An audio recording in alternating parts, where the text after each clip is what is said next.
आप सुन रहे हैं रेडियो टशन, जो छू ले आपका मन।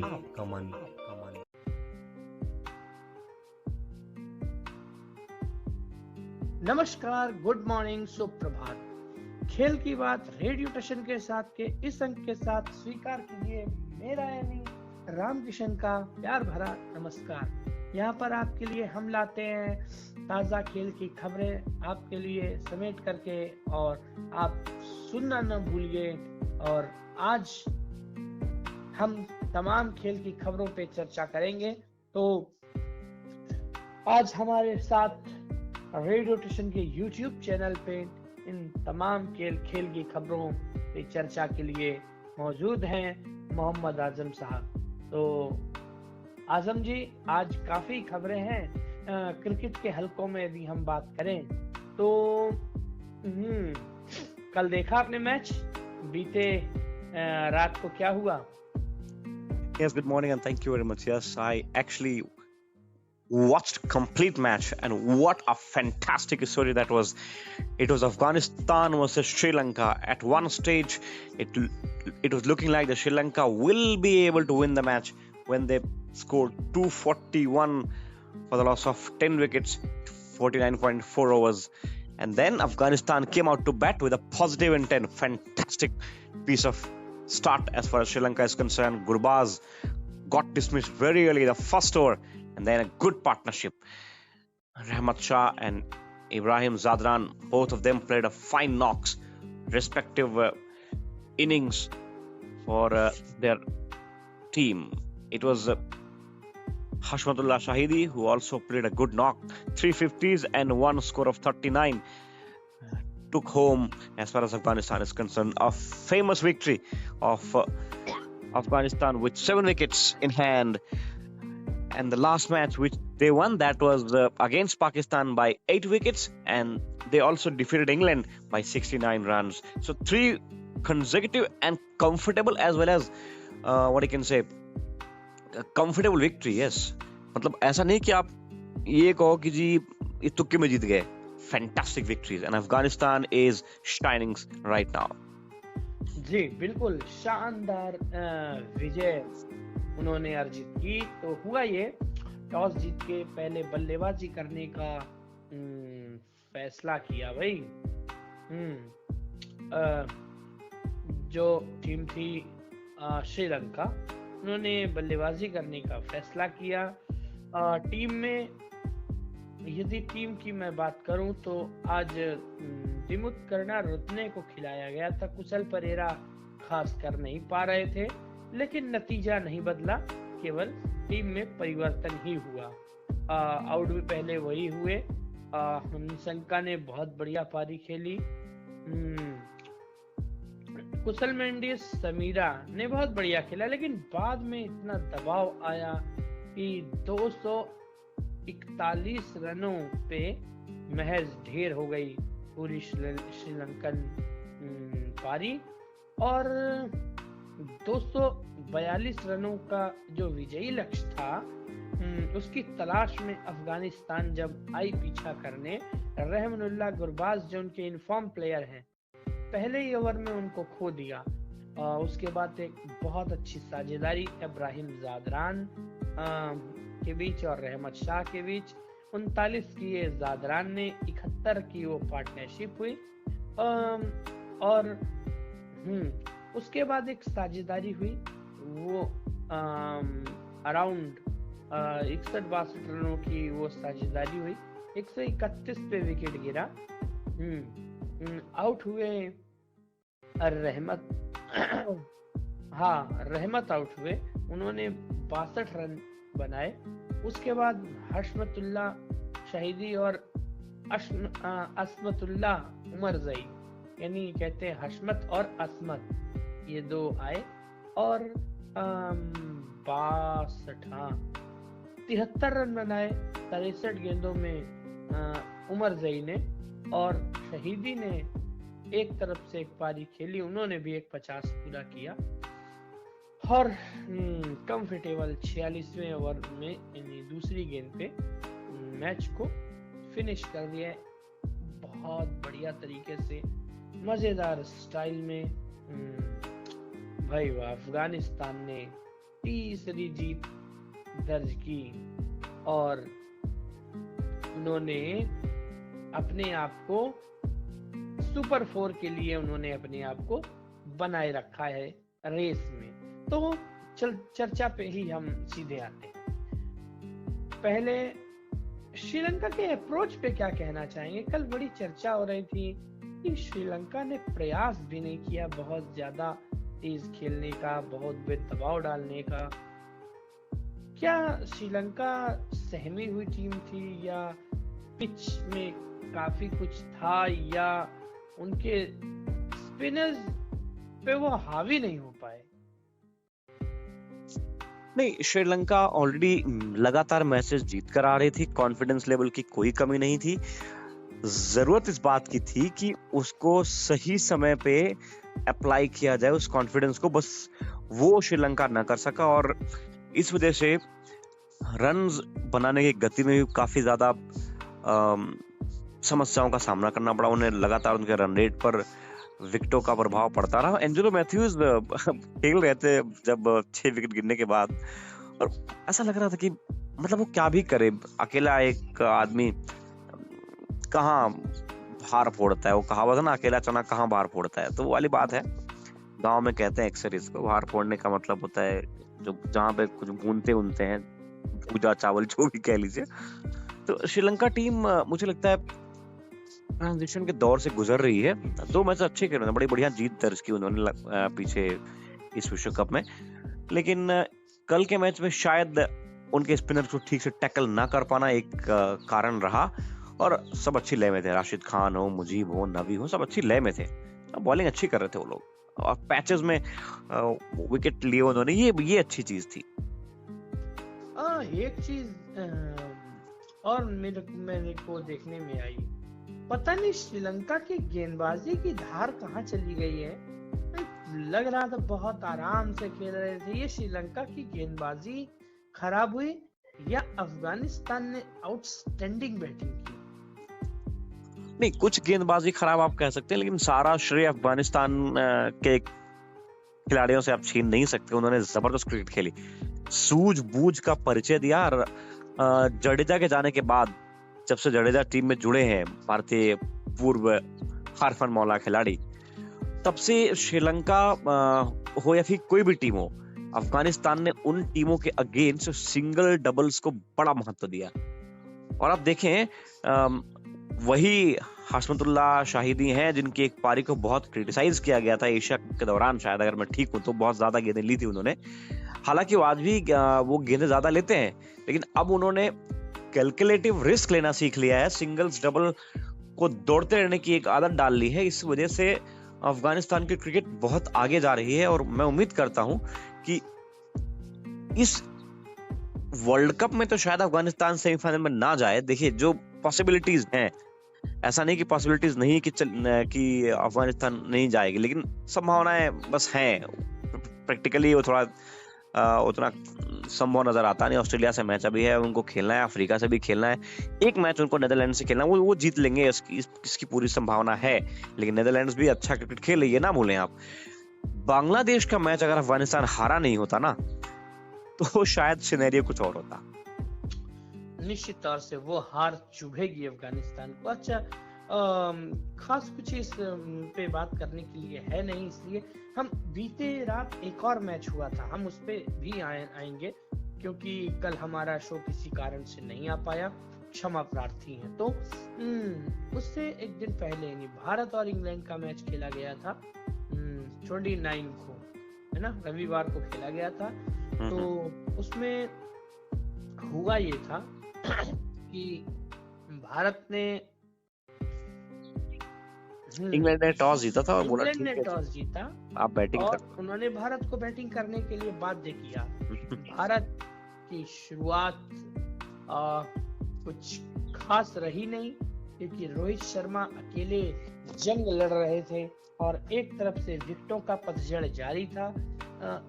वो विकेट जो था वो लखनऊ का विकेट था। आप जानते हैं लखनऊ में काफी गेंदबाजों को मदद मिलती है। उस समय ओवरकास्ट कंडीशन थी, हवा बह रही थी और 40 के स्कोर पे आते ना आते भारत ने अपने 3 खिलाड़ियों को खो दिया था।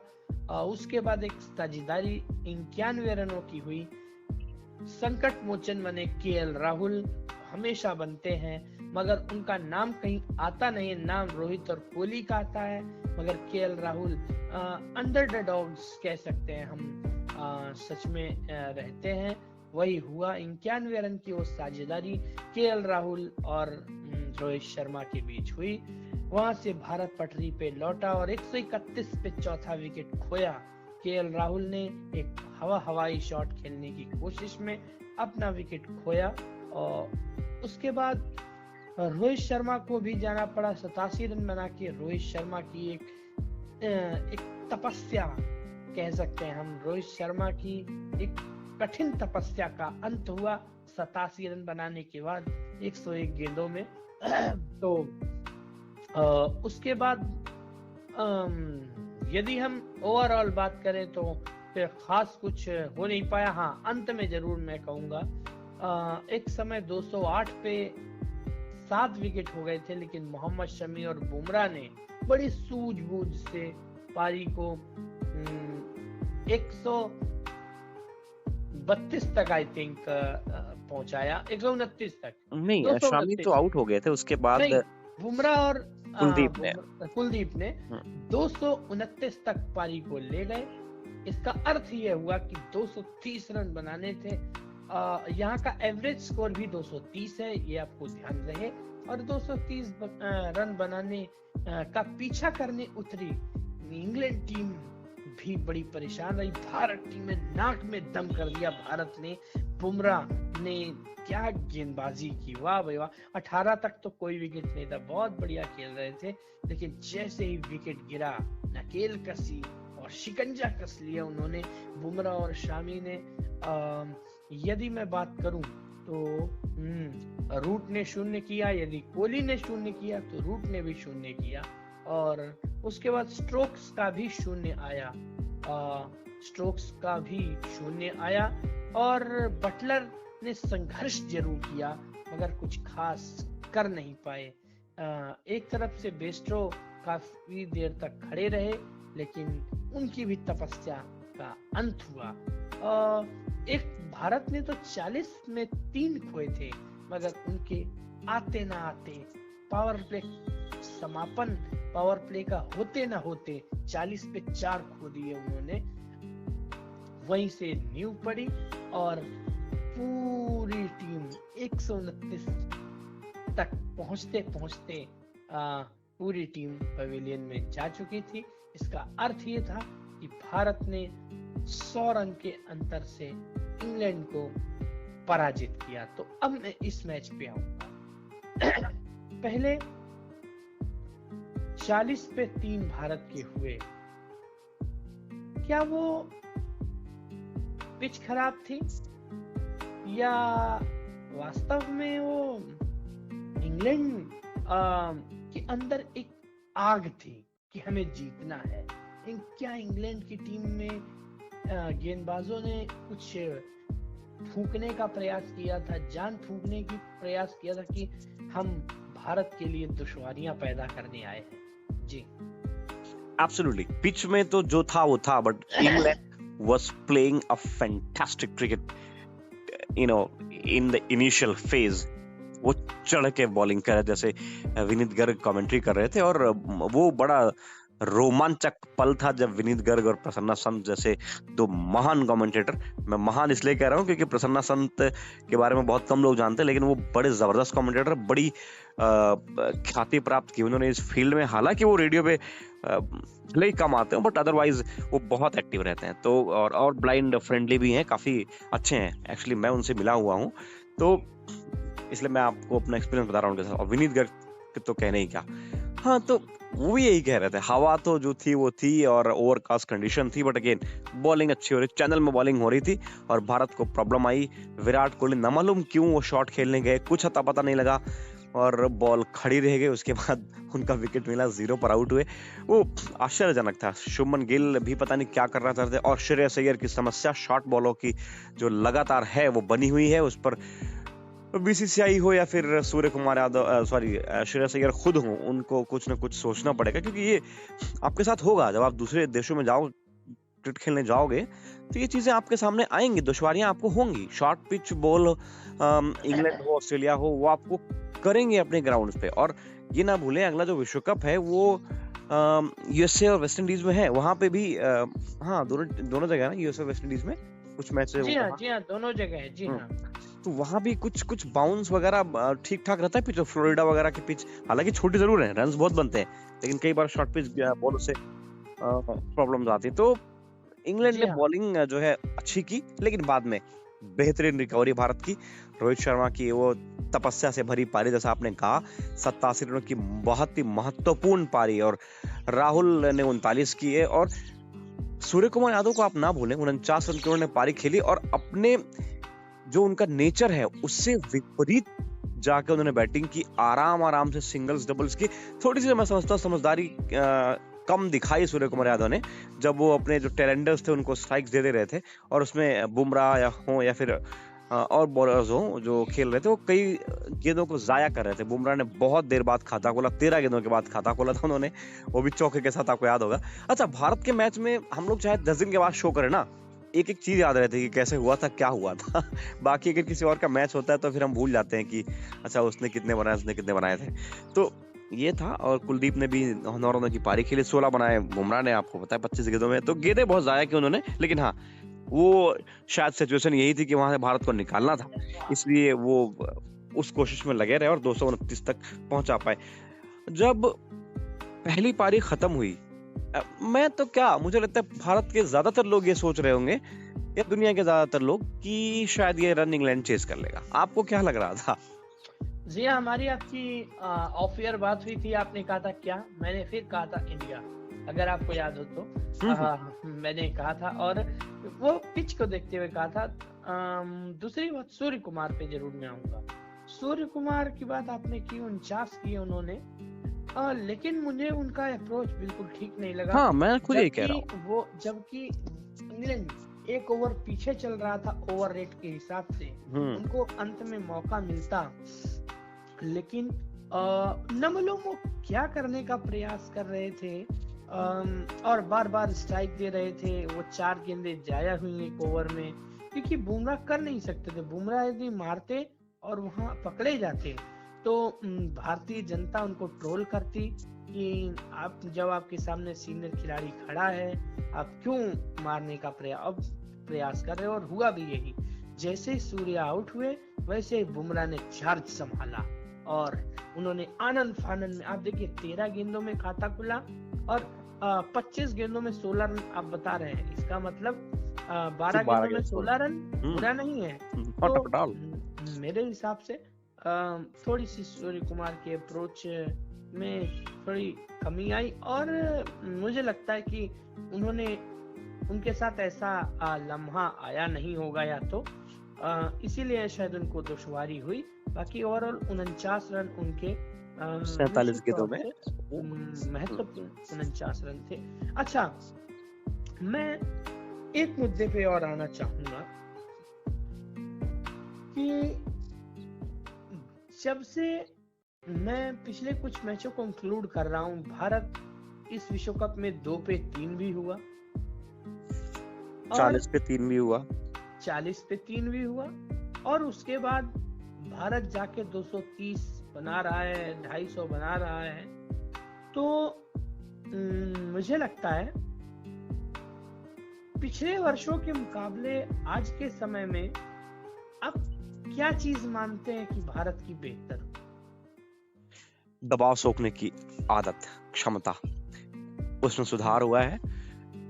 जो भी मैं एक बात कह भी रहा था आपसे पिछले शो में, कई शो पहले एक बात मेरी हुई थी, जब इंडिया पाकिस्तान का मैच था, मुकेश जी वगैरह सब लोग थे ऑन एयर, तो मैंने ये बात कही थी कि भारत यदि 50 पे 60 पे 4 हो जाता है तो भारत रिकवरी कर सकता है, मगर यदि पाकिस्तान 70 पे 5 हो जाए या 60 पे 5 हो जाए तो उनकी रिकवरी मुश्किल होगी। और भारत ने दिखाया भी ऑस्ट्रेलिया के खिलाफ ओपनिंग मैच में 2 पे 3 होने के बाद चेज कर लिया 199 को, और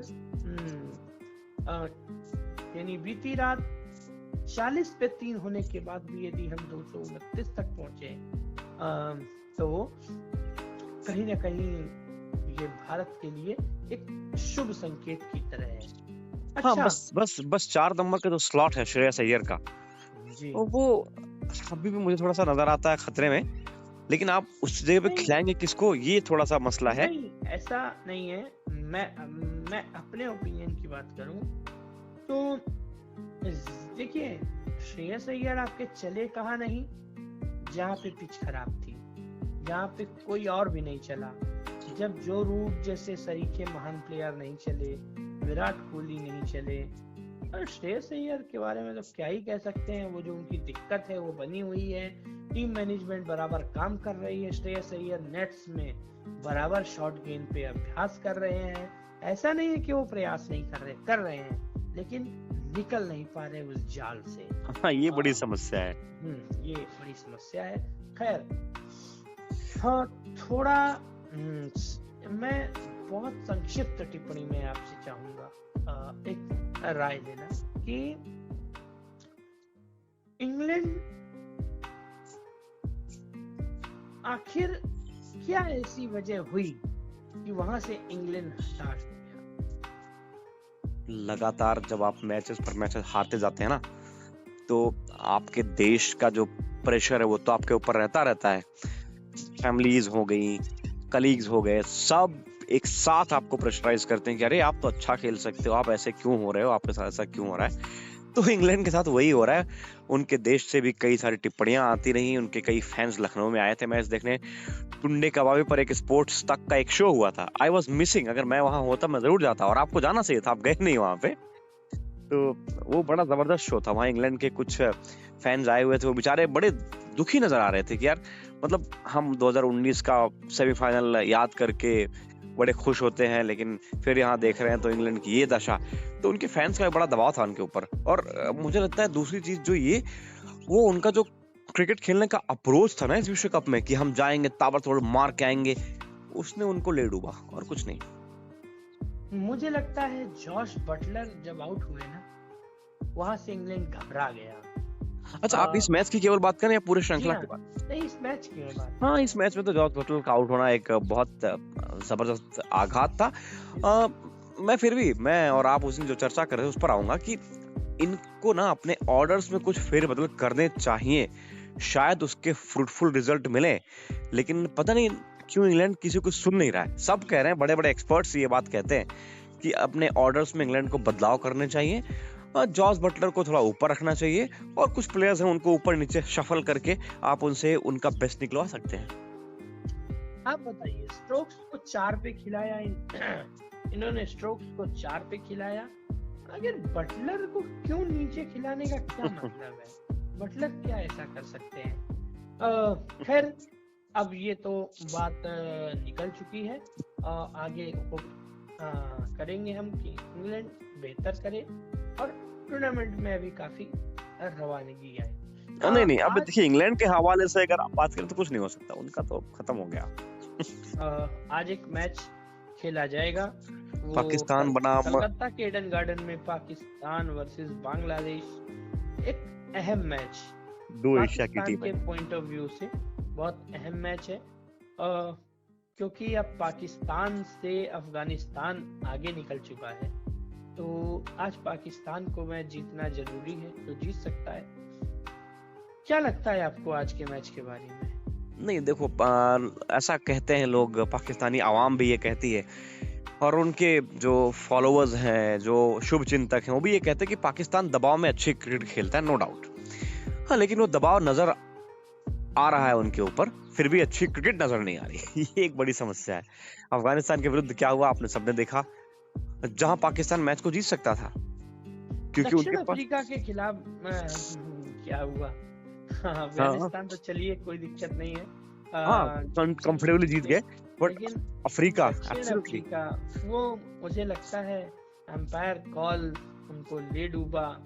और भाई एम्पायर कॉल अबूझ पहली अभी भी इस विश्व कप में बनी हुई है। लेकिन ये मेरा मानना है कि इस पर जल्दी ही कोई फैसला लिया जाना चाहिए, क्योंकि या तो भाई वो आउट हो या तो वो नॉट आउट हो। अंपायर्स कॉल जैसी चीज नहीं होनी चाहिए।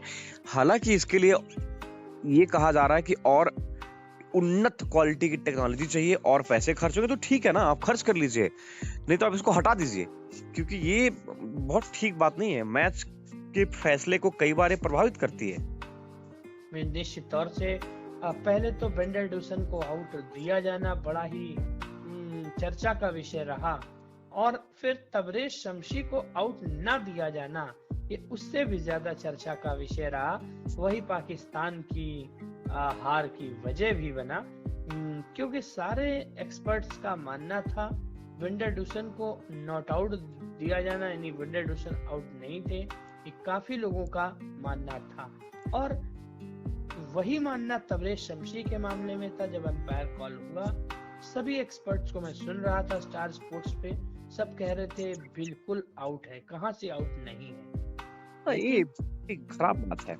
लेकिन अंपायर ने उन्हें नॉट आउट दिया था, इसलिए वो नॉट आउट थे, और वेंडर डूसन को अंपायर ने आउट दिया था, इसलिए वो आउट थे। हाँ, वो कहते हैं कंक्लूसिव एविडेंस नहीं मिलता है हमें, इसलिए हम जो है अंपायर के साथ जाना पसंद करते हैं। तो ये तो सवाल का आंसर नहीं है ना।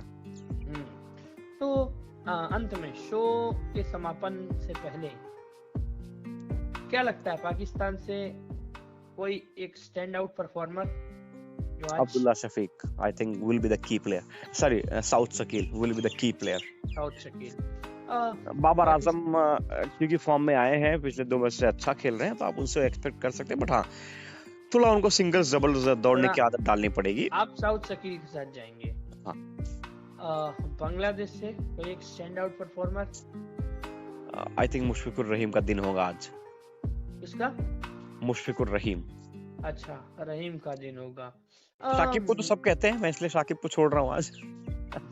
मुझे लगता है, मैं भी अपनी राय जरूर दूंगा, मुझे लगता है आज बाबर आजम का दिन होगा। ये मेरा अपना मतलब अंदाज है, मुझे अपना लगता है कि मुझे बाबर आजम के साथ जाना चाहिए। और यदि बांग्लादेश की बात करूं तो मैं जो हो रहा है मैं उसी के साथ जाऊंगा, मोहम्मदुल्लाह के साथ ही मैं रहूंगा। तो अच्छा, पाकिस्तान या बांग्लादेश अंत में? I think Pakistan will be the favorites, and it's 70-30 game. Bangladesh can also be favorites, dangerous side, so 70-30 in favor of Pakistan. मुझे भी लगता है 60-40 रहना चाहिए। पाकिस्तान का पलड़ा भारी है, लेकिन हाँ बांग्लादेश बहुत डेंजरस साइड है, और बांग्लादेश एक खूंखार शेर की तरह है। देखते हैं। तो मुझे लगता है अब इस अंक में बस इतना ही। दीजिए हम दोनों को इजाजत, मिलेंगे फिर अगले अंक में। तब तक के लिए रखिए अपना बहुत सारा ख्याल, और नमस्कार, गुड मॉर्निंग, सुप्रभात और गुड बाय।